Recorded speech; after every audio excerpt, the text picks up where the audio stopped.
So today I'm going to talk about self-sabotaging behaviors. So by now you know that it's part of us being humans to find ways to do things that we know are not good for us. We see ourselves doing them, we do them, we continue. And then after that, it's like, oh my goodness, why did I do that? Blah, blah, blah.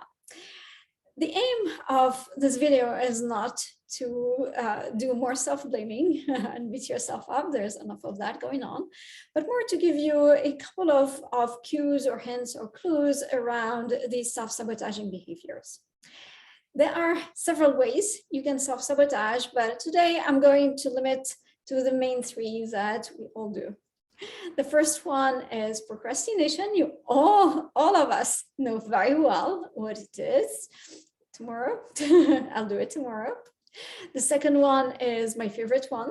It's overthinking, is what if and pros and cons, and then the train has left the station a very long time ago and we're still, making these plans.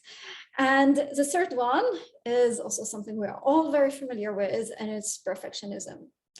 And in reality, if you look at all three of them, they are more or less the same thing. They are all tactics that we consciously, but mostly unconsciously use to stall and to avoid and to put to, further back things that we are afraid or we don't like or we don't feel like doing. So we rationalize, we find explanations, which in reality are just excuses. So how to get out of these behaviors? Because again, they're not helpful. They have a cost, and it could be a missed opportunity, or it could be sometimes a real cost. So how to get away, how to get out of it? So I'm going to start by what seems to be the most simple one is observe yourself doing it. And it's not that simple because again, we're going to find all sorts of explanations to sugarcoat all of that, all sorts of rationalization, like I can't do it now because I have XYZ, blah, blah, blah. But in reality, is it really true? Do I don't have time? What are my priorities? So see yourself doing it and decide whether your excuses are real explanations or just another way of stalling the inevitable in a way. The second part is go just a couple of layers below that and see what are you avoiding exactly. It's not the thing itself that you're avoiding. There is something that is more deep inside, and it could be something like if it's not perfect, then I'm not good enough, or if it's not perfect, I'm not good enough, they're going to reject me, they're going to hate me, and imposter syndrome, and blah blah blah. Or if I finish this job early, they're going to give me more work to do, and XYZ.